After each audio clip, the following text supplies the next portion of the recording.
Você está ligado com a Academia Bíblica Bereia. Esta é a turma do curso básico em teologia, turma das quartas-feiras. Hoje é quarta-feira, 3 de maio de 2023, quarta-feira, 3 de maio de 2023, segunda aula da matéria de mordomia cristã. Hoje é o dia da minha vitória, da vitória da minha família, da minha casa. Ah, Deus, se você viu o vídeo, né, irmã Angélica assistiu o nosso vídeo, que eu deixei um videozinho, glória a Deus. Depois a pastora Darlete vai assistir, só posso de coração agradecer as orações de cada um de vocês. Foi suado, suado, suado, mas Deus é bom, Deus é misericordioso. Eu estava falando alguns minutinhos atrás que é bem provável que eu não consiga dar aula no dia 31, a última quarta-feira, mas uma semana antes, no dia 24, eu confirmo com vocês, né? Porque eu tenho que correr atrás de internet, vou fazer a mudança no dia 30, então vai ter bastante bagunçada a minha casa e também não vou ter condições de ter talvez internet assim tão rápido. Eu vou correr atrás, vou providenciar o que tiver ao meu alcance, mas uma semana antes, no dia 24, eu aviso a vocês se teremos ou não. Tudo por uma questão da minha mudança. Repito que vocês já passaram por isso e sabem que semana de mudança tumultua, complica bastante, mas ninguém vai ficar prejudicado, não. A gente vai recuperar o atrasado imediatamente na seguinte semana. Tem 2 anos que eu mudei, pastor. Até hoje eu acho o trem da minha mudança. Você tá brincando comigo? Não me desanima, não faz isso comigo, não, minha irmã. Não, não, não. Eu quero as coisas o mais compacto possível. Não, não, não, não, não, não. Eu quero me mudar. Se bem que também eu consegui uma vitória, né? Eu consegui um contrato de 14 meses, não de 12, como é normal, né? 14 meses, e como eu aceitei essa bênção de 14 meses, eles me deram 25% de desconto no valor do aluguel. Epa, mexendo no Porque áudio, seria. agora não tem áudio o pastor Ah, falando. alô, irmã Daniele, me ouve? Irmã Daniele, irmã Daniele, me ouve? Alô? A Daniela está lá no Brasil, ela está com problemas de comunicação. Perfeito. Vamos lá, irmãos. Vamos começar a nossa aula. Nossa aula vai ser um pouquinho mais curta, né? Ela vai ter 1h15 de duração, né? Antes das 10 eu tenho que fechá-la, mas vamos lá. Vamos na questão. Aonde nós paramos? Vamos lá. Quem de vocês se lembra? Eu sei. Irmão Kleber está sempre Dá ligado. meu celular lá, tá? Se você quiser brincar com o irmão Kleber, brinque, mas ele consegue colocar você no bolso e ainda fazer vinque dobrar. Em que parte, irmão Kleber, da página 4? Ele fez assim, agora ele não me disse a parte. Abre o áudio e me diz, em que parte da página 4? Hein? O pastor Fala, irmão parou Kleber. no módulo 3, amor dos materiais. A mordomia dos bens materiais. Irmão Kleber, olha, não coloca irmão Kleber no bolso que você sai no prejuízo. Mordomia dos bens materiais, página de número 4. Eu vou fazer o seguinte, irmãos, nós vamos corrigir os exercícios, era suposto corrigirmos hoje, vamos corrigir praticamente quase todos eles na próxima aula, tá? Então vamos deixar para a próxima aula, você que talvez na correria não conseguiu fazer os exercícios de hoje, nós vamos corrigir então, deixa eu olhar aqui direitinho, já para a gente já está tudo cronometrado. A gente vai corrigir o questionário, o número 2 e Não, eu o não consigo preenche as fechar aqui, não consigo lacunas, tá? ouvir. Então, na próxima aula, Daniela me ouve? Daniela está com algum problema, porque ela está Você falando e não está. aumentou? Yeah. Ela está com algum problema. Deixa eu fechar aqui o áudio, porque ela não está me ouvindo. Então, vou ser obrigado aqui a fechar o áudio de todos. Só um momentinho. Tem que fechar o áudio de todos. Isso, vou ter que fazer isso. Perfeito. O áudio de todos está fechado. E aí, quando você for participar, só abre, porque eu não estou conseguindo abrir o áudio dela. Aliás, fechar o áudio dela, porque às vezes eu tenho essa capacidade. Então, antes de nós começarmos, preste atenção. Na próxima aula, então, só para ganhar tempo para nós adiantarmos, já que a aula vai ser um pouquinho curta, nós vamos corrigir os exercícios. Questionário 1. Número 2, assinale com X a única alternativa e o preencha as lacunas. Então vamos corrigir os tópicos 1, 2 e 3 em algarismos romanos, na próxima aula, tá? 1, 2 e 3. Nós vamos separar um tempinho antes da finalização, e aí para outra aula, nós fechamos a 4 e a 5. Compreenderam? Em algarismos romanos, 1, 2 e 3. Então na próxima aula corrigimos 1, 2 e 3. Vamos gastar mais ou menos uns 15 minutinhos, né? Como muito, corrigindo essas 3 unidades. Aí dá um tempinho mais a você a trabalhar com os exercícios. Perfeito? Então voltamos lá para a página 4, a mordomia dos bens materiais. É uma parte polêmica, não é? Por que polêmica? Porque hoje em dia, infelizmente, tá? Vamos ser sinceros, tem havido erros, abusos, extrapolações na área financeira dentro das nossas igrejas. Mas vamos ver qual é a visão bíblica, a visão correta à luz da palavra de Deus, né?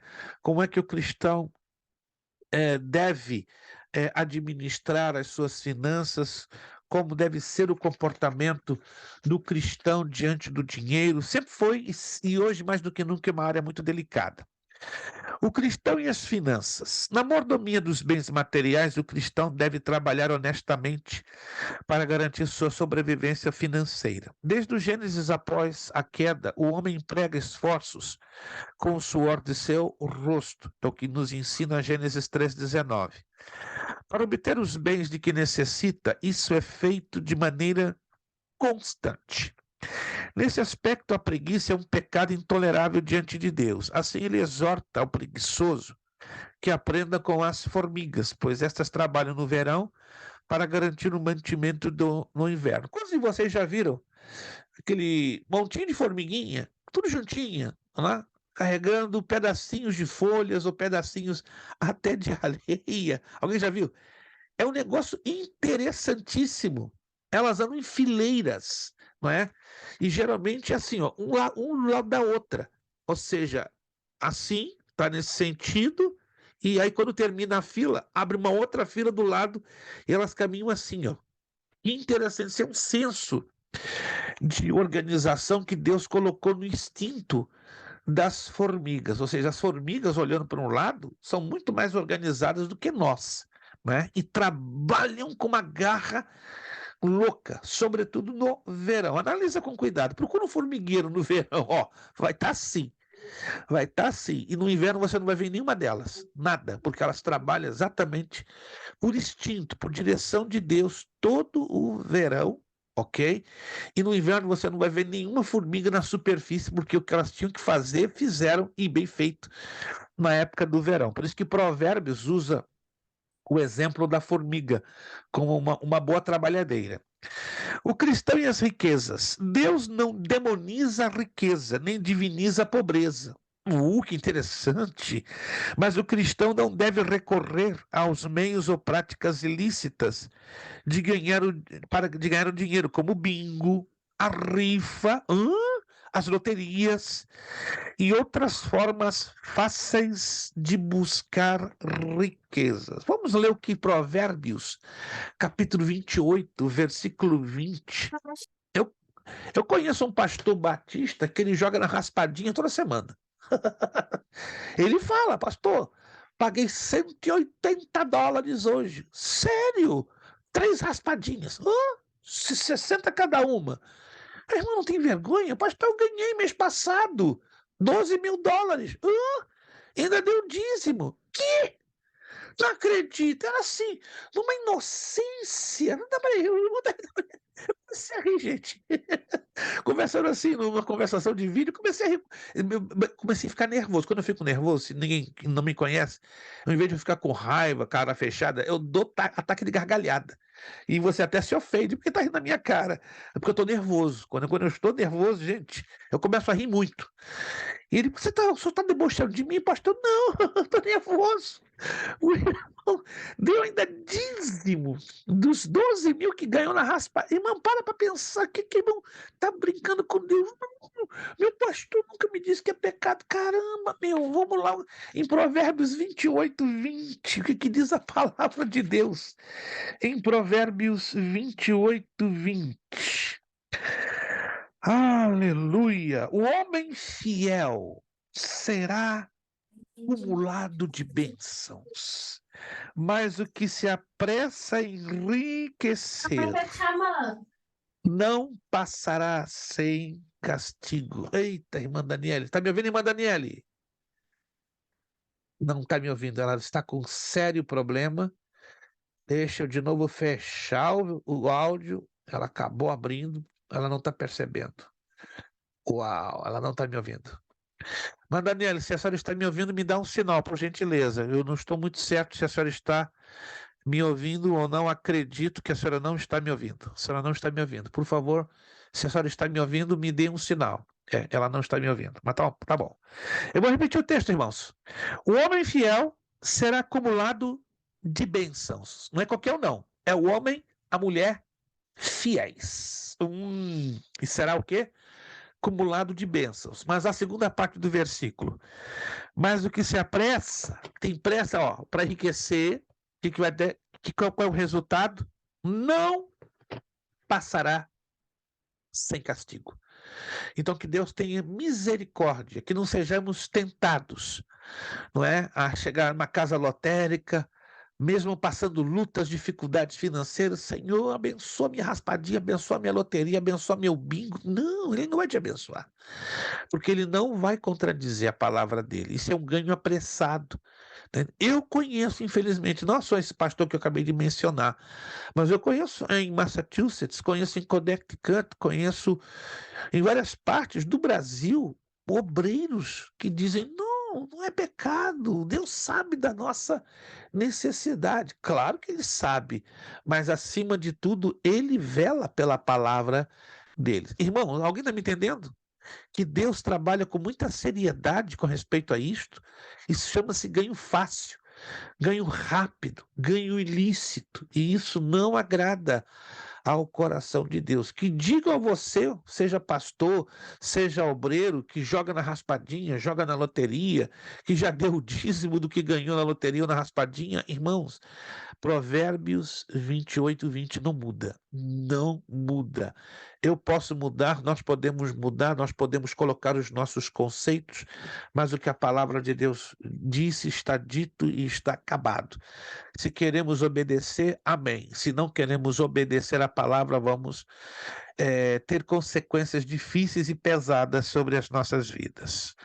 A Bíblia mostra que a avareza é idolatria ao dinheiro, ou seja, uma compulsão para enriquecer a qualquer custo. Tem pessoas que querem ganhar dinheiro a todo custo, e não é assim. A coisa não funciona desse jeito de maneira nenhuma. É uma escravidão ao vil metal. Sobre isso, as escrituras também asseveram, porque o amor ao dinheiro é raiz de toda espécie de males. E nessa cobiça, alguns se desviaram da fé e se traspassaram a si mesmos com muitas dores. É o que diz a primeira carta de Paulo, capítulo 6, versículo 10. Ter dinheiro é pecado? Não, de forma nenhuma. O problema é ter amor ao dinheiro. Ou é diferente. Dinheiro é uma bênção, desde que você seja o senhor sobre o dinheiro, não o dinheiro ser o senhor sobre a minha vida. Alguém está entendendo, gente? Dinheiro é bênção, desde que eu seja o senhor deste dinheiro e saibamos administrá-lo corretamente.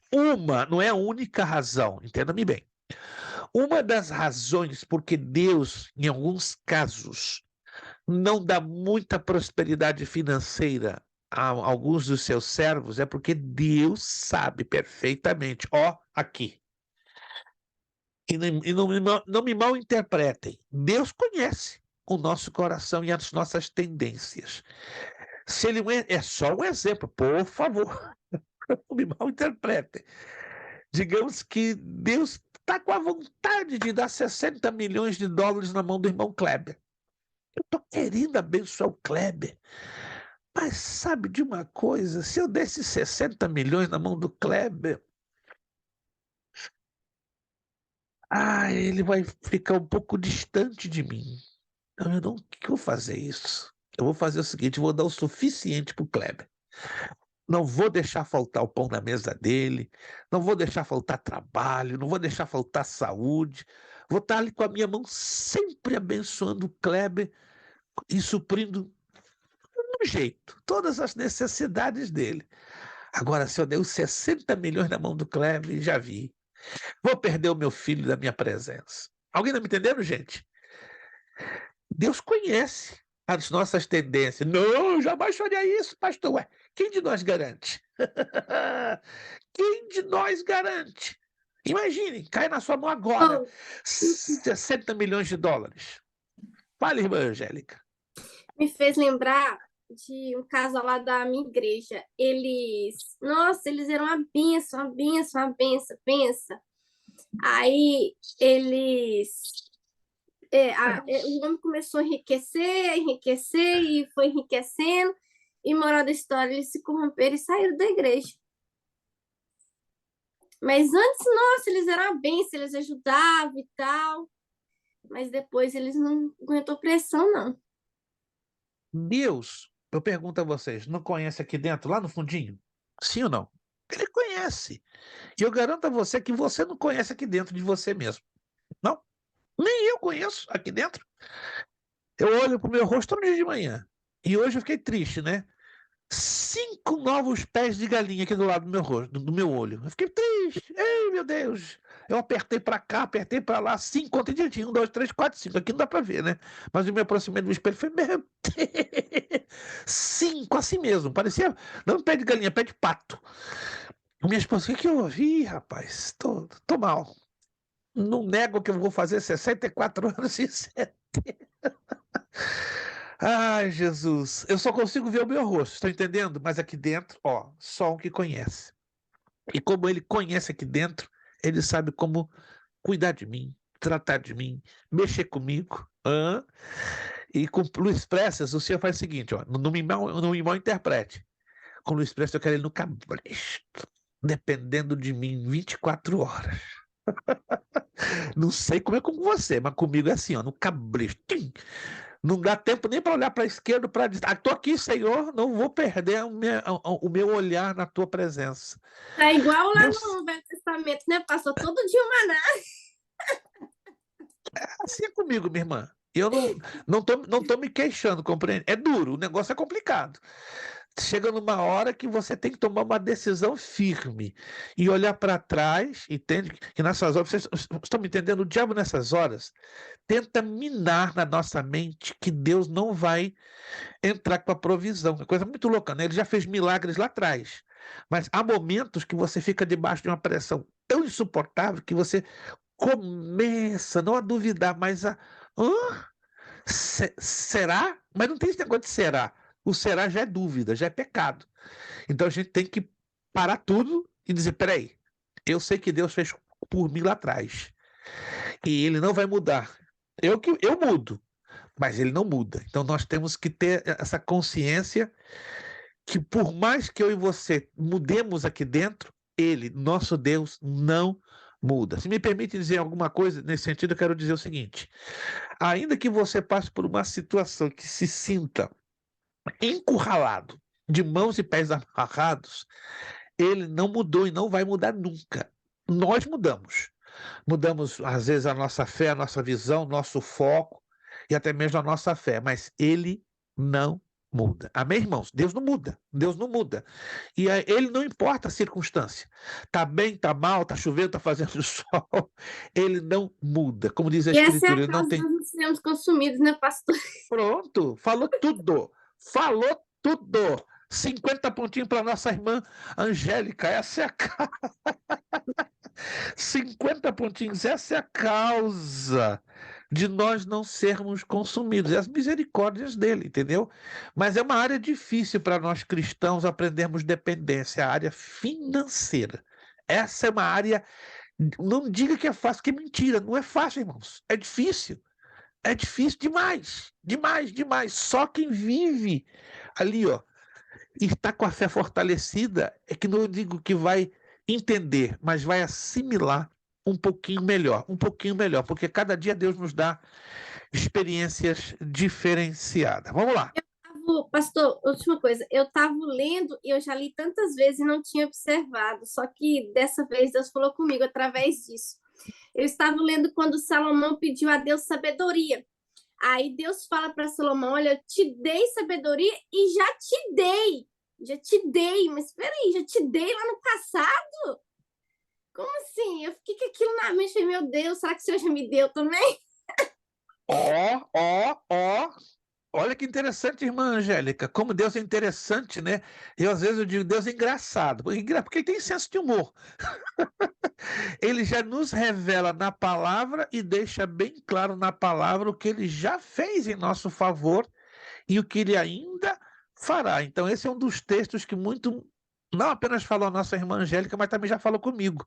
Entende? Que Deus fala e deixa claro que ele já, em alguns casos e situações, ele já fez em nosso favor e vai fazer ainda mais. Irmã Daniele, a senhora ia e voltava, parecia ioiô, meu Deus, ia e voltava, aí voltava. Amém, glória a Deus.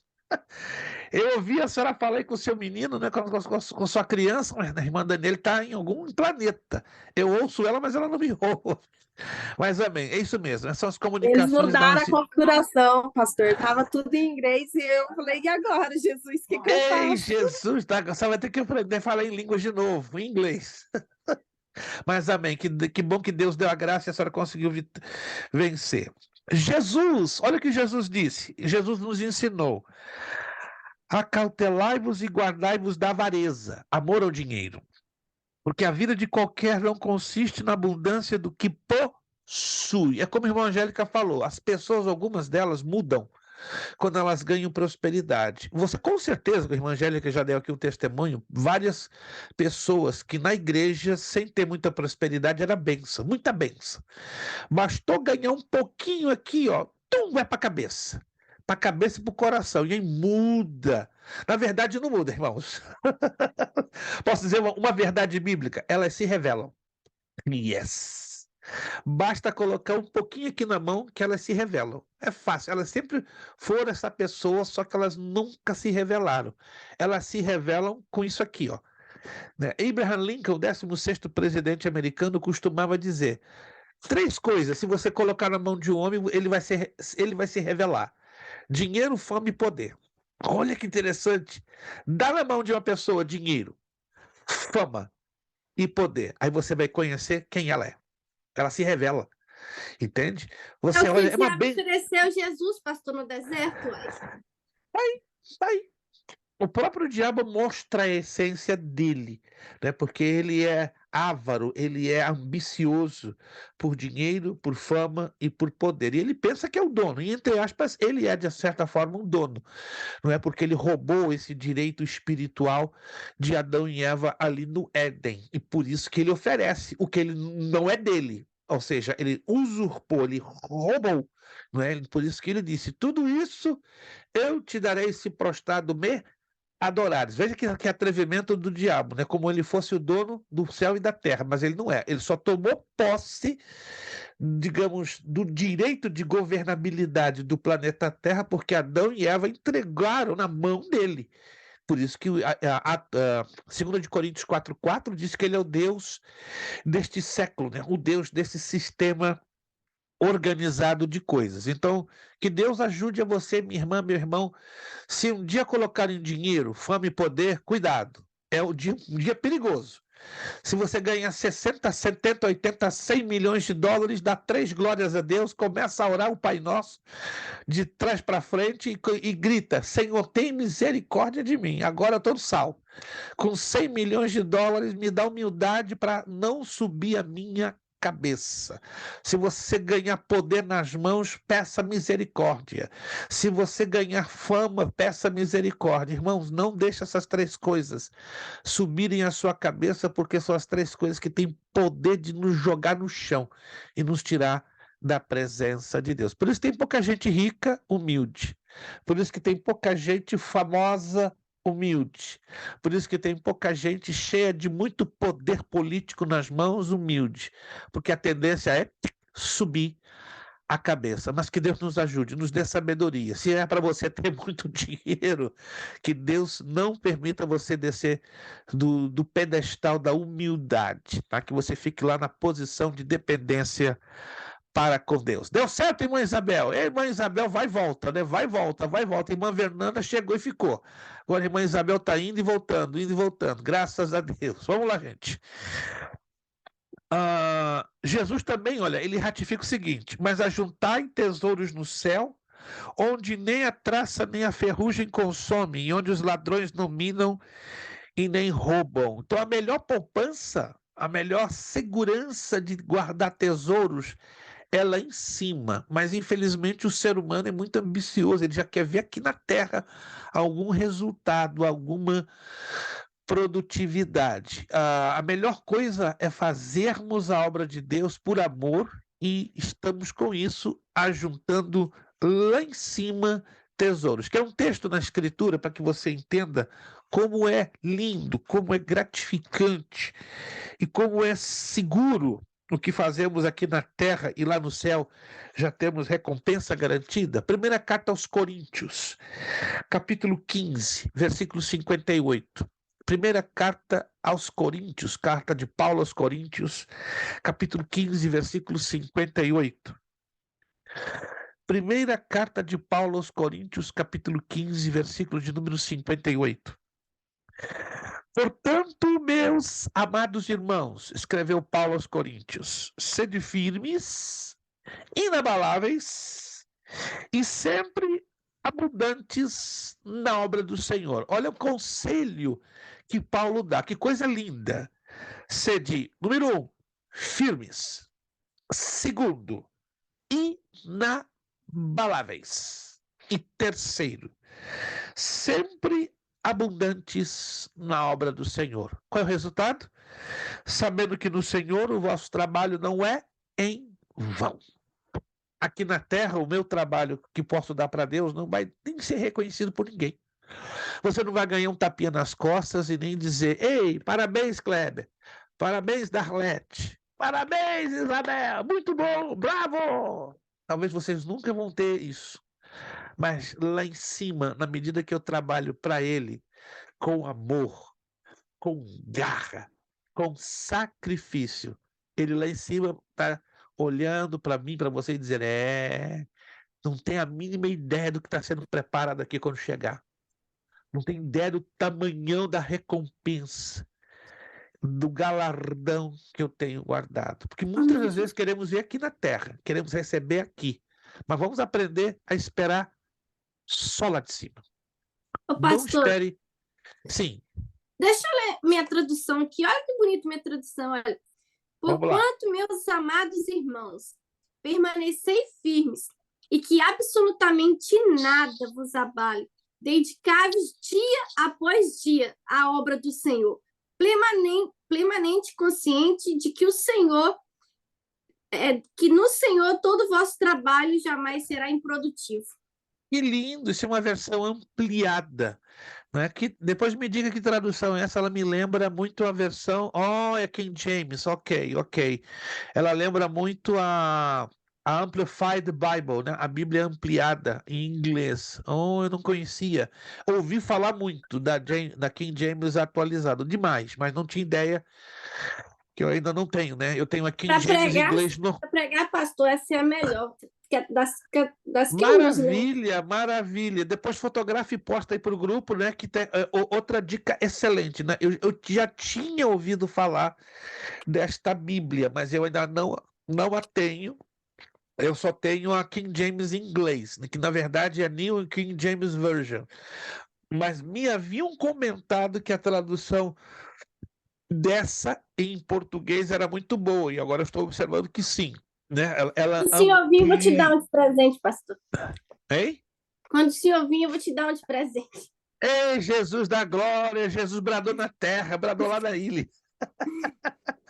Obrigado de todo o meu coração. Já tô igual a criança, né? Deixando escorrer aqui do meu lado a água. Já tô com a boca cheia d'água. Meu Deus, só para complicar aqui um pouquinho. Isso, agora misturei. Obrigado de coração, tá? Realmente para mim vai ser uma bênção ter esta tradução em mãos. Mas vamos lá. O cristão e a contribuição para a igreja.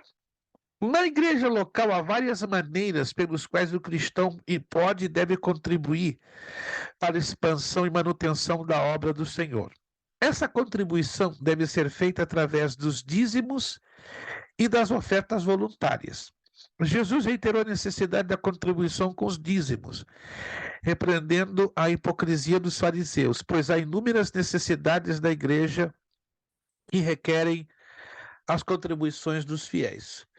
Nas redes sociais hoje você vai ver muita polêmica sobre a questão do uso dos dízimos e das ofertas, mas nós vamos resumir biblicamente em 2 pontos. Primeiro, no Antigo Testamento, os dízimos eram parte da lei, eram obrigatórios. A lei estabeleceu 5 modelos ou 5 formatos de dízimos, né? Que inclui o dízimo dos levitas, o dízimo das viúvas, o dízimo dos órfãos e dos estrangeiros. São 5 modalidades de dízimo. O que se pratica hoje das 5 é uma só, é uma única modalidade. Eu não vou entrar nos detalhes porque nós gastaríamos 2 aulas só falando nos 5 formatos de dízimos estabelecidos no Antigo Testamento. Perfeito. No Novo Testamento, o dízimo deve e é praticado? Resposta: sim. Embora, observe, no Antigo Testamento há mais de 150 referências sobre os 5 formatos ou 5 modelos ou meios de dízimos. Já o Novo Testamento só menciona um tipo de dízimo, interessante, e não coloca o dízimo como obrigatoriedade. Como não é? Não. No Novo Testamento, o dízimo não é uma obrigatoriedade, mas aí temos um detalhezinho que não podemos nos esquecer. Como na lei era olho por olho, dente por dente, então era lei, ou seja, obrigação. Quando não se dizimava no Antigo Testamento, a lei funcionava, e muito bem. Vinham penalidades, vinham sanções, vinham punições. Já na graça, no Novo Testamento, não existe a penalidade, não existe a sanção. Mas preste atenção, no Novo Testamento existe o peso da obediência e o peso do amor. Se eu obedeço e amo, eu dizimo. Se eu amo e obedeço, eu dizimo. Eu não tenho que questionar. Não, o dízimo era só para o Antigo Testamento. Tem centenas de pastores hoje nas redes sociais que combatem o uso do dízimo no Novo Testamento. Mas aonde está, em algum texto do Novo Testamento, que Jesus nega a eficácia do dízimo? Não. Ainda que são 2 textos bíblicos apenas, mas é o suficiente. Um deles está lá em Mateus 23, 23. Vamos lá, o que Jesus fala em Mateus 23, 23. Mateus 23, 23. Eu vou aguardar você abrir o texto.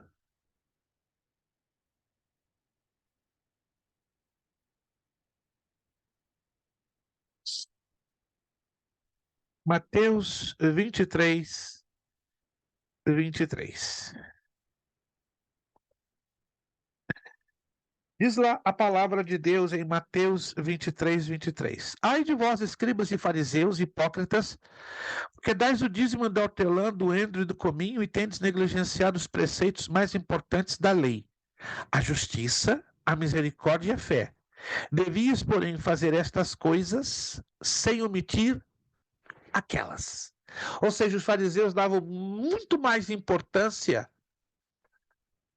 no dízimo disso aqui, mas esqueciam que para dar isso aqui, antes, a princípio, e antes de qualquer coisa, eles deviam ter atitudes de justos, justiça, atitudes de misericordiosos, misericórdia, e atitudes de homens de fé.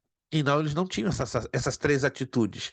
Eles tinham a avareza, o amor excessivo, não é, ao dinheiro, ou na verdade o amor ao dinheiro. Mas aqui, em momento nenhum, nós lemos que Jesus está negando a eficácia do dízimo no Novo Testamento. Muito pelo contrário, ele está aqui ratificando, confirmando, só que está deixando claro que de nada vale eu ser um bom dizimista financeiramente falando se eu sou um péssimo praticante da justiça, da misericórdia e da fé diante de Deus. Alguém está me entendendo aqui? Alguém está me entendendo? Sejamos bons dizimistas, com certeza, fiéis, mas antes de mais nada, sejamos praticantes da justiça, da misericórdia e da fé. Segunda menção do dízimo no Novo Testamento, carta aos Hebreus, capítulo 7. Carta aos Hebreus, capítulo 7.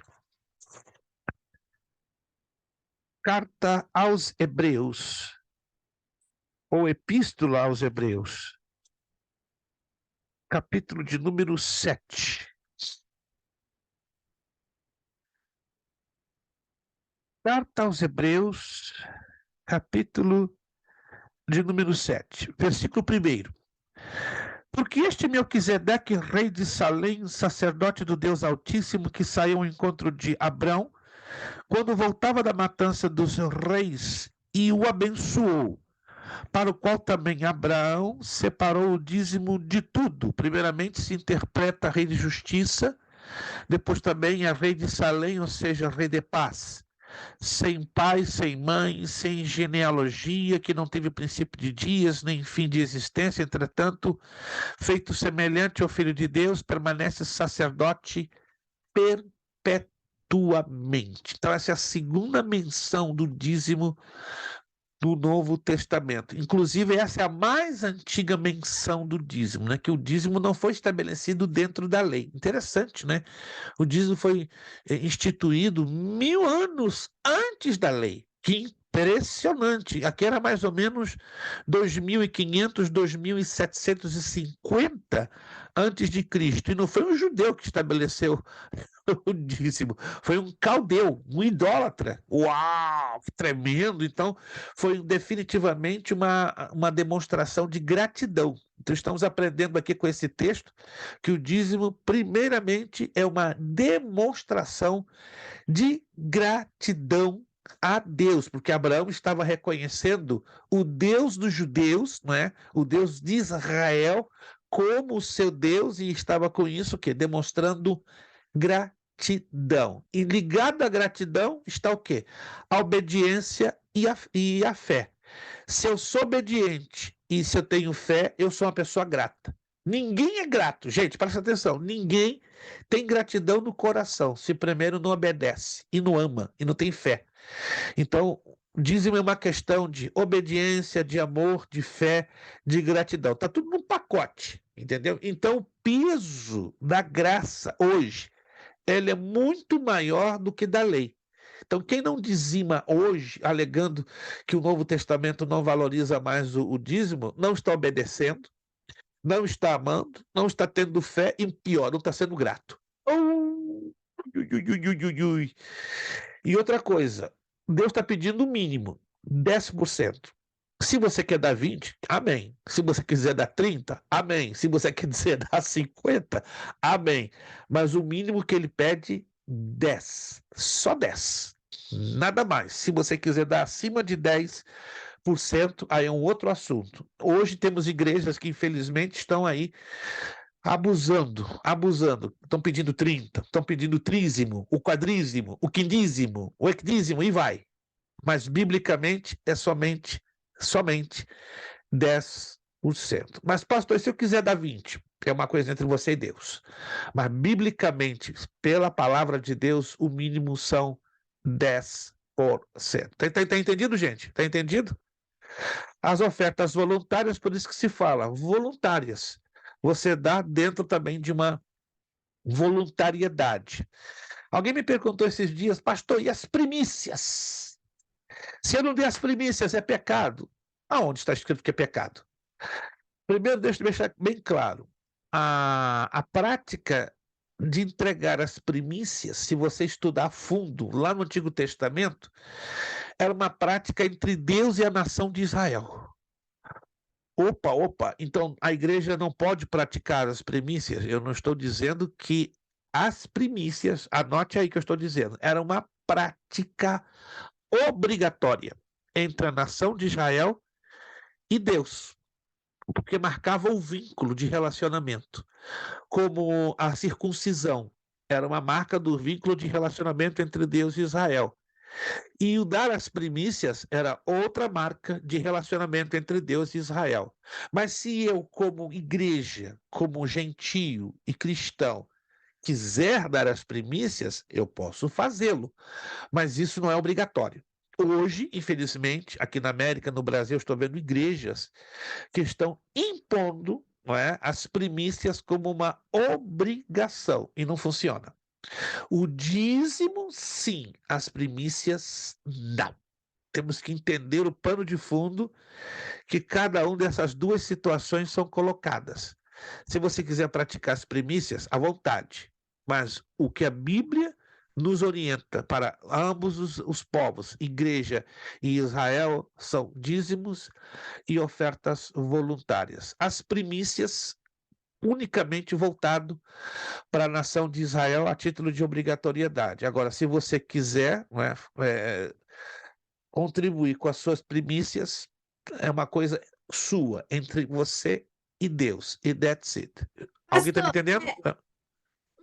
um pastor foi na minha igreja e falou que existe 5 tipos de dízimo, pastor. Eu falei, ixi, então lascado, 5 tipos. 5. E só hoje praticamos um. Só praticamos um. E todo mundo está em cima de Malaquias 3, 8, 10. E não estudamos os demais outros tipos de dízimos. É uma história um pouco longa. Para a gente entrar aqui agora, nisso aqui a gente vai gastar 2 aulas, entende? Mas o objetivo é resumir o máximo possível e entendermos que hoje, para os dias de hoje, a prática de um já é uma grande vitória. Imagina se hoje se trouxesse, né? A gente pode até ensinar sobre os 5 tipos de dízimo, mas hoje tem tanta gente com tanta dificuldade em praticar um tipo de dízimo, imagine os 5. Se um está Mas o sendo 5 tão. fala do dinheiro, pastor? Não. Bem interessante. Bem interessante. Porque até onde que eu sei, eles falavam do dinheiro. Eu pensei, gente do céu. Não. Originalmente, olha que interessante. Originalmente, a lei nunca exigiu que o dízimo fosse dinheiro. É interessante isso, né? Foram modificações feitas com o tempo, foram modificações para atender às necessidades da própria obra de Deus. Mas se formos lá na origem, como foi instituído por Deus a Moisés, foi através de cereais, de ofertas que trouxessem a sustentabilidade ao templo e aos sacerdotes, mas não, originalmente não foi dinheiro. No tempo de Malaquias se tornou sim. Houve a necessidade dele ser transformado em dinheiro, em moeda, em papel corrente, entendeu? Mas se formos estudar a origem, não, o dízimo na origem, lá em 1500 a.C., era cereais, era mantimentos, era alimentos, basicamente não envolvia dinheiro. O dinheiro veio anos depois, 1100 anos depois, já no tempo de Amós, Ageu e Malaquias. Vamos lá. Mas era o Então, mesmo dinheiro que os romanos usavam ou era diferente, pastor? diferente era o shekel. Os romanos usavam um outro tipo de moeda, certo? Que era o stater, né? E os judeus usavam o shekel. Né? Sempre usaram o shekel ao longo da história. Na verdade, de 450, quando Esdras e Neemias começam a restauração de Jerusalém, do templo dos seus muros, o shekel é adotado como moeda nacional da nação de Israel. Mas o Antes, shekel era só dentro do templo ou para todos, pastor? para No caso, todos, para todos, para toda a nação de Israel, né? Quando os romanos dominam a Palestina a partir de 63 antes de Cristo, então trabalham-se duas formas de dinheiro, né? O shekel, que é o dinheiro reconhecido pela nação de Israel, e o stater, que é o dinheiro vinculado aos romanos. Depois, no governo de Tibério César, entra uma outra modalidade de dinheiro. Aí já são três linhas financeiras, ou três moedas que estariam circulando dentro do Império Romano. É bem interessante estudar o pano de fundo histórico, né, dos tempos de Jesus, que tinham três linhas de corrente de moedas, né? Isso causava bastante confusão. Por isso que a questão dos arrecadadores de impostos publicanos se tornou polêmica, né? Porque os publicanos, eles tanto arrecadavam em shekéis, em estáter e como na terceira forma de moeda romana. Isso causou, né, com o passar do tempo, um crescimento violento no nível de corrupção entre os publicanos, né? Porque tem três linhas de dinheiro correndo num só país, então o nível de corrupção foi lá nas nuvens. Vamos à conclusão aqui? Somos mordomos dos bens espirituais e materiais concedidos por Deus à sua igreja. Se realizamos nossa mordomia para a glória de Deus com gratidão pelos bens adquiridos, seremos recompensados pelo Senhor. Usemos todos os recursos que Deus nos concedeu como verdadeiros mordomos de nosso Senhor Jesus Cristo. Tudo o que temos vem do Senhor. Vamos ler dois textos aqui muito interessantes. Romanos capítulo 11. Romanos capítulo 11, versículo 36. Eu creio que esse texto é bem conhecido, Romanos 11, 36. Romanos capítulo 11, versículo 36. Porque dele, por meio dele e para ele são todas as coisas. A ele, pois, a glória eternamente. Amém. Porque dele, por meio dele e para ele são todas as coisas. Então, tudo que eu e você temos, espiritualmente, emocionalmente, psicologicamente, materialmente, financeiramente, vem dele, vem por ele e é para ele. Ainda que eu e você estejamos usando a vida e a saúde, o trabalho que eu e você temos, é ele que dá. É por ele que flui e é para ele que vai. Não fica nada para gente, não sobra nadinha. Alô, desculpa, irmão. Não fica nada para mim, para você.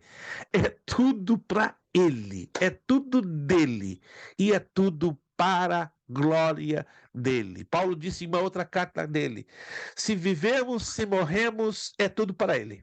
Se você vive, é para ele. Você morre, é para ele. Você ganha, é para ele. Você perde, é para ele. Pastor, não sobra nada para mim. Não sobra nada para mim e para você. Porque é tudo dele. Que coisa linda é saber que tudo está seguríssimo nas mãos dele. O outro texto, segunda carta aos Coríntios, capítulo 9. Esse texto aqui é polêmico. Por que polêmico? Porque os pregadores da teologia da prosperidade fizeram esse texto polêmico. Segunda carta aos Coríntios, capítulo 9, versículos 6, 7 e 8. Preste atenção. Este texto que eu vou ler agora traz a referência de semente. Biblicamente, isso aqui é importante que você anote. A palavra semente tem relação com a palavra de Deus. Eu vou repetir. Biblicamente, teologicamente, a palavra semente, a relação que ela tem direta é com a palavra de Deus, a Bíblia Sagrada. Neste texto você vai ver que é uma única vez que a palavra semente tem relação com contribuição financeira. Hoje é muito comum você ouvir nos púlpitos: lança aí a tua semente. Qual é a tua semente? $100, $500, $1.000. Quieto, está errado. Essa aplicação ela nunca pode ser usada de forma constante.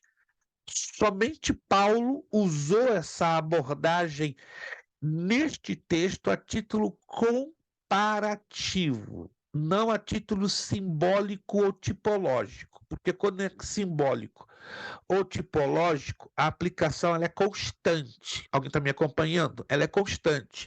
Mas quando Paulo ou qualquer outro escritor da Bíblia só faz uma única abordagem num único texto, é porque ele é de características comparativas e você nunca mais volta a encontrar esta comparação. Vamos lá.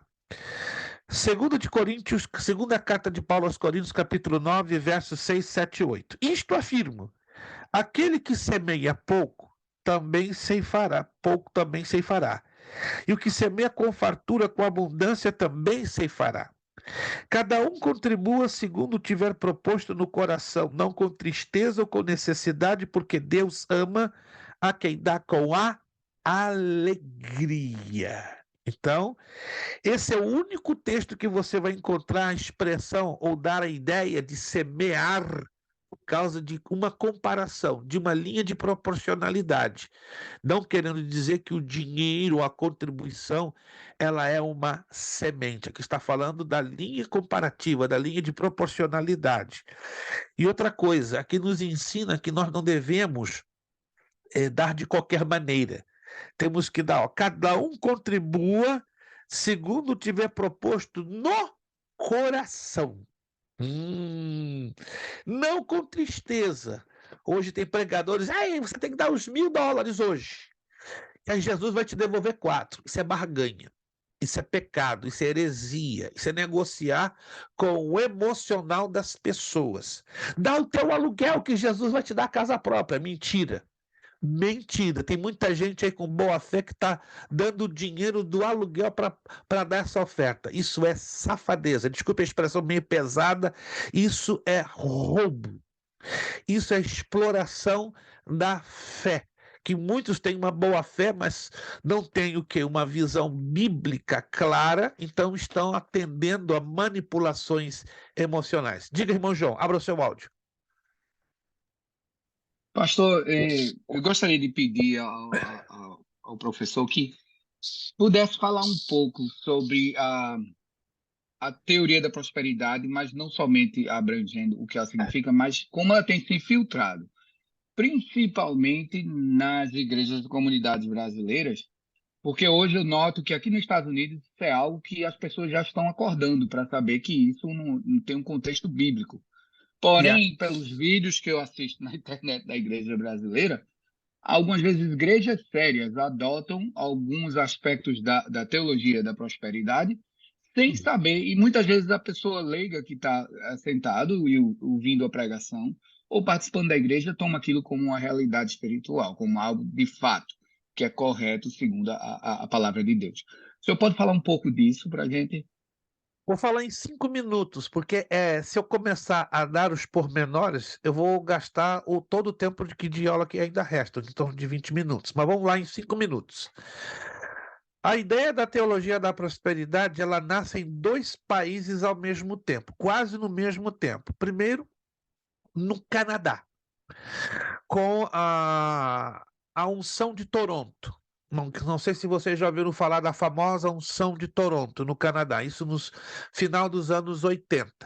No final dos anos 80, coincidência ou não, se levanta um ex-presbítero das Assembleias de Deus por nome de Edir Macedo. É familiar o nome? Edir Macedo. E ele se torna o fundador da Igreja Universal do Reino de Deus.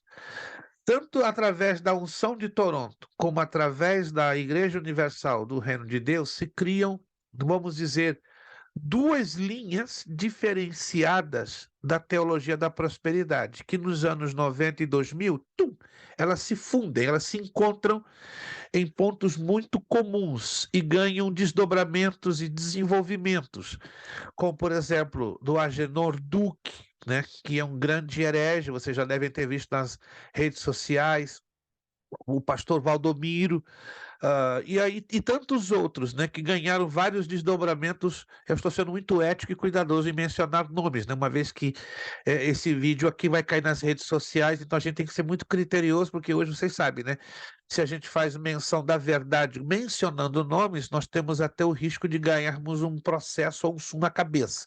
Mas eu falo com respeito e com muita consciência bíblica, né? Que ao longo dos anos estes homens começaram a explorar a ignorância bíblica da grande maioria dos fiéis, sobretudo das igrejas pentecostais. Por quê?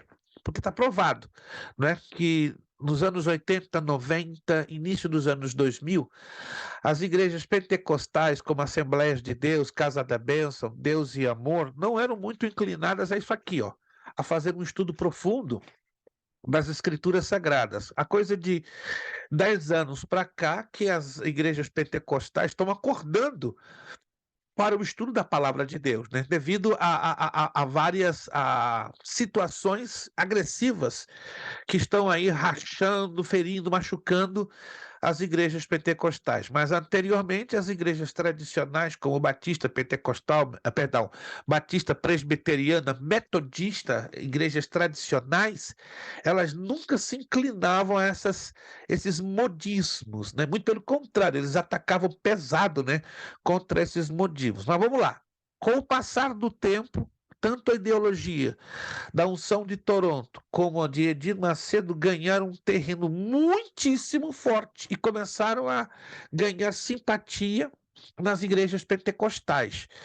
Pregadores que decidiram projetar seus nomes, seus ministérios, descobriram que a melhor isca, a melhor propaganda, o melhor, digamos, chamariz, o melhor foco, o melhor farol de chamada de atenção era abraçarem o quê?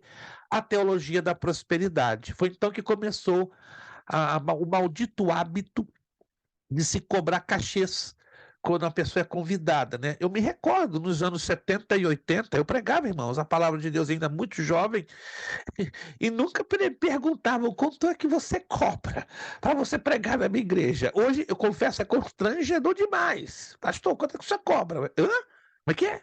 Repete. Quanto é que você cobra? 2.000, 3.000, 4.000? Começa a rir. Peraí, tá me confundindo? Não, pastor. A última semana passada veio uma cantora aí que pediu 2.500 para cantar 2 dias, sábado, domingo. Como é que é? Não, peraí, o que é isso, irmão? Você está me confundindo. Eu não sou celebridade, eu não sou gospel, eu sou moda antiga, nasci em 1959. Que isso, pastor? Mas só tem que cobrar, eu não vou fazer jamais isso. Eu tenho uma consciência sobre tudo aqui, ó, neste livro, tá? Quer pagar minha passagem de avião? Preciso, amém. Quer me dar uma hospedagem, alimentação? Amém. Se quiser dar uma oferta voluntária? Amém. Se não quiser dar nada, não tem problema. Não. Peraí, é sério, eu já preguei em igrejas, irmãos, eu não tenho problema. Me dão uma passagem aérea, me dão alimentação, em alguns casos me hospedam em hotel, simplesinho, mas não me dão um centavo, estou feliz da vida, gente. Que isso, pastor, você é doido? Não, eu tenho consciência bíblica. Agora, quando Deus coloca no coração de uma igreja em querer nos abençoar, segundo o que se propõe no coração, segundo a Bíblia. Então, eu não estou aqui para estabelecer valores. E esse negócio de cachê começa com a teologia da prosperidade, entende? Então, hoje é normal, mas também vai muito da igreja que quer e pode, né? Se vai uma cantora e pede $4.000 para cantar no domingo, é porque essa igreja pode e quer dar. E pensem comigo, se ela quer dar $4.000, é porque, simples, aquela cantora vai trazer 200, 300, 400 pessoas. Eu já ouvi na boca de vários pastores dizer, não, eu vou dar 4.000 para essa cantora, porque ela vai encher o meu templo com 700, 800 pessoas, e eu vou ter entradas. Então eu vou sair ganhando. Olha que loucura, gente. Isso é doideira, isso é negociar com o reino, é negociar com os dons. Então, aquele pastor prefere dar os 4.000, que é injusto para uma cantora ficar 2, 3 horas queimando a garganta, louvando a Deus, entre aspas, né? Porque isso para mim, com todo respeito à luz da Bíblia, isso não é louvor, isso é isso é mercadoria, isso é barganha com Deus, mas o pastor diz, não, eu vou dar para ela os 4.000 porque ela vai me dar de volta mais de 5, porque ela vai encher o meu templo. Gente, o negócio é sério. Isso está acontecendo aqui na América. Isso está acontecendo no Brasil. O evangelho gospel é o evangelho da barganha. É o evangelho da negociação. Mas como o irmão João acabou de falar, e já termino aqui porque isso aqui é muito extenso, graças a Deus, algumas igrejas, ou um bom número de igrejas, de uns 5 anos para cá, 5 anos que eu tenho observado isso, elas estão acordando. Elas estão se despertando. O Espírito Santo está incomodando. Algumas igrejas estão se abrindo para estudar mais a Bíblia. A igreja que se abre para estudar esse livro começa a se dar conta. Epa, que nós fizemos? Que mancada que temos feito? Que negócio é esse? Entendeu? Eu conheço uma igreja em Massachusetts que os pastores começaram a bater o quê? Uma dor de consciência enorme, porque começaram a estudar a fundo a Bíblia. E num culto, isso eu estava presente, não vou dizer em que região da Grande Boston, pediram publicamente perdão a Deus. Isso eu achei muito lindo e muito nobre. Isso não é normal. Um culto de ceia, pediram perdão, né, o casal de pastores, Senhor, nos perdoa, porque nós, durante anos, mercadejamos com teu evangelho, mercadejamos com altas ofertas injustas para pregadores e cantores e bandas, mas agora queremos usar com sabedoria, com limpeza e honestidade e equilíbrio todo o dinheiro que chega dentro desta casa. Isso eu achei lindo, gente, porque reconheci e pediu perdão, e Deus honra. Tanto que depois desse ato, passado alguns meses, essa igreja prosperou enormemente em ganhar almas. Aumentou 40% de almas. Gente, que coisa linda! 40%. A igreja não tinha crescimento de almas durante 8 anos. Depois desse ato de perdão dos pastores, a igreja passou a ter um crescimento em 3 meses de 40%.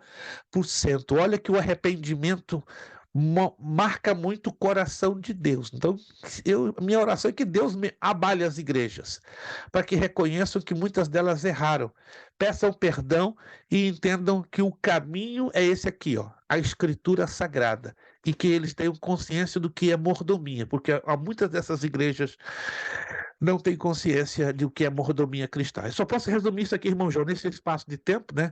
Só de uma maneira bem compacta, mas talvez mais adiante nas outras aulas eu poderia dar mais algumas outras pinceladinhas. Essa teologia hoje, ela mudou de roupagem. Está na chamada teologia do coaching.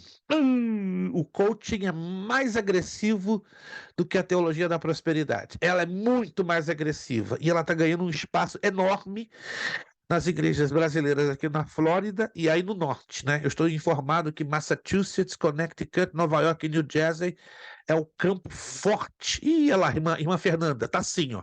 E tá pesado, gente. O negócio tá violento, tá agressivo. Tá A ilha agressivo. não é pequena? Aqui na ilha já tem um monte. Eu tenho uma leve informação. A senhora só está confirmando, então, algo que eu tinha, assim, por alto, a título de informação, bem por alto. Mas é porque, sabe por quê? Ó, tá dando isso aqui. Os coaches, os técnicos em coaching, eles cobram valores exorbitantes. Cursos que valem de 1.500 até 10.000 dólares. E tem gente que está dando. Acredite se quiser. Como fazer a sua igreja crescer em uma semana, como você prosperar o seu ministério em 2 dias, coisas desse tipo, dessa estirpe. Ou seja, querem crescimento assim rápido, na base de carbureto. Gente, quem não quer crescimento? Mas só que as pessoas não querem crescimento a longo prazo. Elas querem para hoje. Elas querem estilo microwave. Colocou lá e 1 minuto. Pi, pi, pi. Ninguém quer gastar tempo em jejum, em oração, colocar o traseiro no banco para estudar a palavra de Deus, que custe 1, 2, 3, 4, 5, 6, 10 anos. Todo mundo quer as coisas assim, ó. E aí não querem saber. Eu pago 5.000, pago 10.000 dólares, mas eu vou ter o meu diploma de coach. Que Deus tenha misericórdia, irmãos. Nós temos que ser bons mordomos de tudo que Deus coloque nas nossas mãos, não apenas das finanças, mas mordomos, sobretudo, dos dons espirituais. 10 minutos, já estamos terminando a nossa aula. Mordomia do corpo. Ih, pastor, eu faço do meu corpinho que eu bem entender. Errado. O corpinho que Deus te deu. Alô, ei, meu irmão, você tem um corpinho, um corpinho abençoado. Esse aqui é o corpinho que Deus me deu. Ele te deu, mas não é teu, não. Temos que saber como cuidar desse corpo. E eu como até arrebentar. Cuidado. Esse negócio de comer até arrebentar não funciona. Ih, pastor, eu estou muito gordinha. Só vou comer 3 grãozinhos de arroz. Vou tomar Gatorade e acabou. Aí vai estar magrela, com todo respeito, assim, ó. Temos que ter muito cuidado com o nosso corpo. Nem para mais, nem para menos. Tá uma moda aí de anorexia. O que é anorexia? Irmãs que se acham muito gordinhas ou avantajadas e estão entrando em dietas exageradas e estão danificando a sua saúde. A mesma coisa, irmãos, né, que estão fazendo cirurgias plásticas e coisas que estão trazendo danos em detrimento a uma melhoria da aparência externa. Ou seja, tem muita gente com problema de autoestima. Está indo lá no espelho, tô careca, preciso fazer um implante de cabelo. Não é errado. Olha lá, eu e o irmão João estamos felizes da vida. Aqui, ó. Psh. A esposa do irmão João deve ficar feliz da vida. Ah, meu Joãozinho, desse jeito, tô meu amor para toda a vida. Ó, igual a minha esposa. Minha esposa. Economizando muito aqui em casa com shampoo, com pente, com secador, não tem esse problema. Não tem, De manhã não irmão. precisa pentear o cabelo. Que coisa, Sem problema. é uma benção, irmãos. Misericórdia. O Alan tem, com todo respeito, o esposo da irmã Isabelle, tem uma cabeleira que dá gosto. Mas dá trabalho para cuidar daquela cabeleira. Com todo Dá respeito. trabalho, pastor. Cai mais cabelo dele no chão do que meu. Sério? Porra, Fica quieta, vai tá ficando calma. Ih, Jesus, tá chegando a hora, tá chegando o dia. Meu Deus, mas onde eu quero chegar, irmãos? Nós temos que ter muito cuidado com a questão. É uma coisa muito humana, que eu vou dizer, vaidade. É um pouco humano. É humano, é um pouco não, é muito humano a vaidade. E tem pessoas que é automático, não percebem.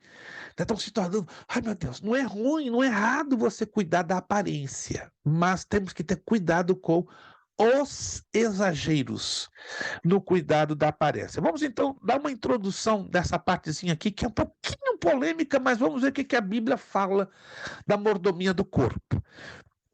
Nesta lição estudaremos a mordomia do corpo. Nela destacaremos o valor espiritual e a grandeza da obra criadora de Deus. A Bíblia mostra que o Criador fez o homem do pó da terra, dando-lhe vida e tornando-o sua imagem e semelhança. Quando compreendemos essa verdade bíblica, tornamos-nos irresponsáveis pelo zelo do nosso corpo perante o Criador, pois, segundo sua palavra, o corpo do cristão é templo do Espírito Santo. 1 Coríntios 6,19 é claro, vós sois o templo do Espírito Santo. A formação maravilhosa do corpo, página 5. A Bíblia relata a criação do corpo do ser humano. Está lá em Gênesis 1, 26, 28, Gênesis 2, 18 e 25. Foi uma obra maravilhosa, poeticamente expressa nas palavras do rei Davi. Eu te louvarei porque de um modo terrível e tão maravilhoso fui formado. Maravilhosas são as tuas obras e a minha alma o sabe muito bem. Salmo 139, verso 14. No mesmo salmo, o autor sagrado traz à memória a contemplação divina do corpo humano, ainda informe. O Salmo 139, 15 diz, né, que Deus olhou para Davi ainda no ventre de sua mãe e Davi não estava ainda com o feto completamente formado.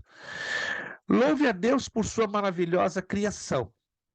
A estrutura do corpo humano, olha que loucura. Eu separei isso aqui, mas isso aqui é loucura, só para você parar para pensar. Quando estudamos a estrutura do corpo humano, percebemos quão maravilhosa foi a obra do Criador. Por exemplo, o organismo humano se constitui de 216 tecidos organizados no esqueleto. O esqueleto possui 206 ossos. O cérebro tem 1 trilhão de células nervosas e seus sinais trafegam ao longo dos seus nervos até um máximo de 360 quilômetros por hora. Que loucura! O corpo se constitui de 70% de água. Tem 96.500 quilômetros de veias e artérias. É como você desse a volta ao mundo 4,5 vezes, porque uma volta ao mundo completa são 22.800 quilômetros. Então, dentro do meu corpo, eu tenho uma quantidade de veias e artérias que corresponde a 4,5 voltas ao redor do planeta Terra. Que loucura! 10 bilhões de vasos capilares, 100 trilhões de células. Uau! A estrutura humana revela uma complexidade que a teoria da evolução jamais explicará. Somente o onisciente, um ser infinitamente supremo, pode dar respostas lógicas à origem da vida e do homem. No princípio, Deus criou os céus e a terra. Deus criou o homem à sua imagem, a imagem de Deus o criou, macho e fêmea os criou. Então não temos dúvida. Foi Deus que constituiu este corpo, cheio de complexidades, cheio de maravilhas e cheio de curiosidades. Vamos dar aqui Só alguma palhinha do que nós vamos falar na próxima aula. A dimensão espiritual do corpo. O corpo, segundo as Escrituras, a Bíblia usa várias metáforas para designar espiritualmente o corpo, né? Vamos falar sobre o corpo do pecado, a casa terrestre e o templo do Espírito Santo. Na próxima aula nós vamos falar dos pecados contra o corpo. Interessante, né? Que existem pecados que praticados no corpo ou contra o corpo vão gerar problemas no que tange ao relacionamento entre nós e o Espírito Santo de Deus. Tais quais são eles? Prostituição, adultério e fornicação. Parecem a mesma coisa? Sim, mas não são. Uma coisa é a prostituição, outra coisa é o adultério e outra coisa é a fornicação. Nós vamos falar na próxima aula com detalhes. Vamos falar da homossexualidade. Aí entra os gays e as lésbicas. Vamos falar dos transgêneros, né? Da transexualidade, que na gíria do Rio de Janeiro é o chamado gilete. Não é? Corta dos dois lados. O que é o gilete na gíria carioca? Tanto tem relacionamento com homem como mulher. Quando tem outros que têm relacionamento com homens, mulheres e até com animais, que é bem grosseiro a coisa, né? Que são aqueles que cometem o pecado da zoofilia, né? Homens e mulheres tendo relações sexuais com animais. Nós vamos falar sobre estes pecados. Vamos falar sobre a santificação do corpo, na página 6. Os meios de santificação que vem da parte de Deus e a responsabilidade humana na santificação. Vamos falar do famoso texto de Romanos 12:2, né, que todo mundo canta, fala, se expressa, mas pouco entende, né? O que quer dizer um sacrifício vivo, um sacrifício santo, e o que quer dizer biblicamente um sacrifício agradável a Deus. E tudo isso ligado também com a mordomia da alma e do espírito. Então, se você puder, não perca a próxima aula, vai ser diferente demais. Ela vai causar um impacto enorme na nossa mente, nos nossos corações, nos nossos conceitos, tá? Nós vamos então entrar muito forte na dimensão espiritual do corpo. Aí você vai entender porque este corpo tem que ser bem cuidado, bem tratado, você vai entender por que é pecado a questão dos piercings, dos brincos, das tatuagens, né? Tem crente aí se tatuando à torta e à direita. Uma coisa quando você vem do mundo tatuado, carregado de piercing, carregado de brinquinho. E outra coisa, você está na igreja, como eu conheço pastores brasileiros, hispanos e americanos que estão se tatuando. Depois de tantos anos, descobriram, né, a alegria da tatuagem para glorificar a Deus. Fala sério comigo. Mas Vamos eu ver escutei isso à um luz da pastor Bíblia. Irmã Fernanda. Mas eu escutei um pastor falando na internet que na Bíblia não tem nada que condene as tatuagens. Então ele está se esquecendo de uma coisa importantíssima. Nós vamos falar disso na próxima aula. Falou desse Ah, jeito, eu o povo tudo queria ter uma aplaudindo. entrevista, eu queria ter uma entrevista de 5 minutos com esse pastor, que eu ia colocar ele com todo carinho e humildade, ele numa sinuca de bico, ia colocar 5 versículos para ele que eu queria que ele me explicasse. Se ele conseguir me explicar esses 5 versículos, olha, aí eu me dou por vencido, mas eu tenho certeza que ele não vai conseguir, não. Falo com muita humildade. Irmã Daniele. Uma pastora até me falou que Jesus vai voltar com uma tatuagem na perna, que ela não me condenava por isso, porque eu estava Ai, ai, numa... ai, ai, ai, ai, ai. Isso chama-se desculpa esfarrapada.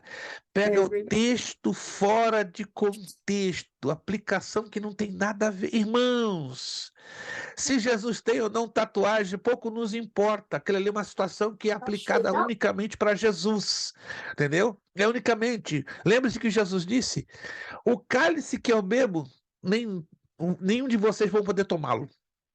Tem coisas que são só aplicadas para a pessoa de Jesus e tem coisas que ele não passa para outros. Então, isso é uma delas. Então, se ele vai ter uma tatuagem na perna ou não, isso é entre ele e o Pai.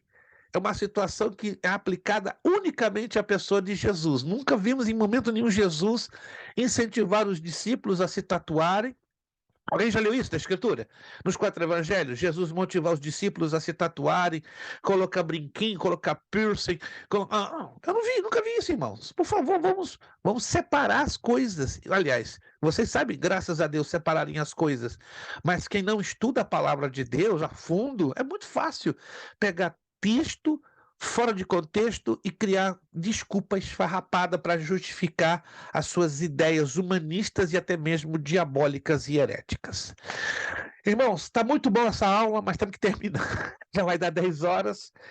Quero agradecer de todo o meu coração o apoio que cada um de vocês tem dado. Irmã Angélica, obrigado pela sua participação. Irmão João, irmã Fernanda, irmã Daniele, voltou, mas chegou, encaixou, graças a Deus.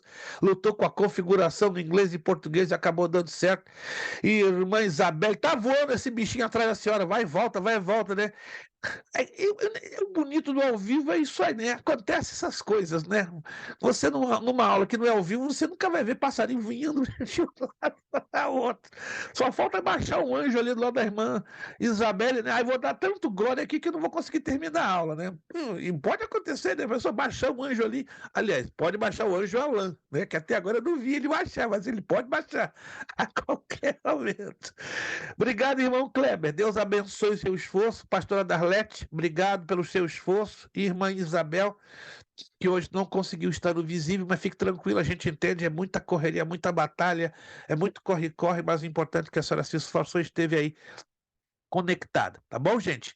Próxima aula, então, não se esqueça, vamos corrigir os 1, 2 e 3 dos exercícios em algarismos romanos e entrar, então, neste tópico que vai ser sensacional, vai falar muito forte a dimensão espiritual do corpo, página de número 5. Vamos agradecer a Deus? Vamos agradecer a Deus com uma palavra de oração. Vamos pedir nossa irmã Fernanda, lá de Martas Vinhas, vai estar abrindo aí o seu áudio e vai estar nos dirigindo uma palavra de finalização. Obrigado pelas orações que vocês fizeram em nosso favor. A vitória está muito grande, o coração aqui está batendo forte até agora. Aleluia, estou me segurando para não chorar, porque eu chorei muito quando recebi a notícia da nossa vitória. Eu e minha esposa ficamos mais de 20 minutos em pranto muito convulsivo, porque tem sido uma pressão enorme desde agosto, e estou aqui me segurando para não chorar mais, mas Deus sabe, né? Eu vou chorar à vontade, porque agora eu vou ficar insuportável dando esse testemunho de que o nosso Deus é grande, o nosso Deus é maravilhoso, que se você tem uma causa impossível, entenda isso e creia no nome de Jesus, vai chegar nas tuas mãos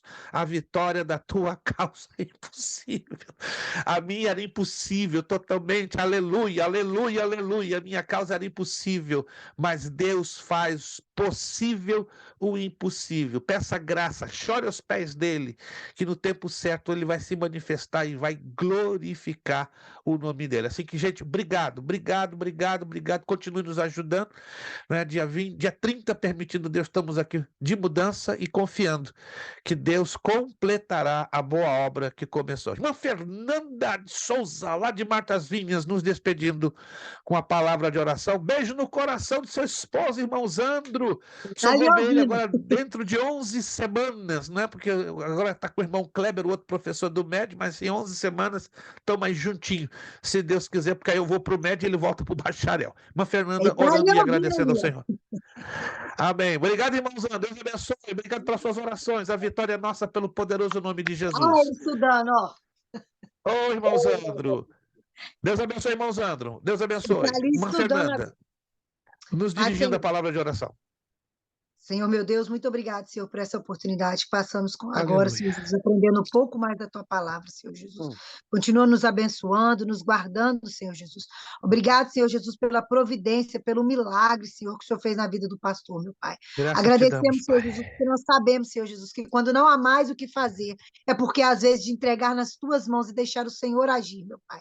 Por mais que seja difícil, Senhor Jesus, que todos nós alunos aqui aprendemos, Senhor Jesus, mesmo em meia luta que o pastor passou, ele nos ensinou, Senhor, ele nos deu o exemplo que temos que confiar no Senhor. E por isso estamos aqui hoje, Senhor Jesus, agradecendo, Senhor Jesus, por essa aula, por esses momentos passados aqui, que o Senhor venha abençoar a vida de cada um, Senhor Jesus, a luta de cada um, Senhor Jesus, que o Senhor possa dar a vitória na vida das mãos de cada um, conforme a Tua vontade e o Teu querer, Senhor, é o que nós te pedimos e te agradecemos, em nome de Jesus. Amém. Amém. Nosso lema, seriedade. Seriedade.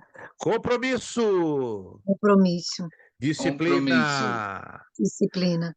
Seriedade. Seriedade. Seriedade. Compromisso. Compromisso. Disciplina. Disciplina. Seriedade. Compromisso. Compromisso. Disciplina. Disciplina. É necessário que ele Para que eu cresça cresça e que eu diminua. É necessário que ele cresça e que eu diminua. É necessário que ele cresça e que eu diminua. E a Deus damos o quê? A honra, a glória e o poder. Deus nos abençoe. Ótima noite, ótima semana. A vitória é nossa pelo poderoso nome de Jesus. Amém. Próxima quarta, dia 10. Estamos juntos, se Deus quiser. Muito obrigado. A paz do Senhor. Bom descanso a todos. Beijo no coração de vocês. Muito obrigado.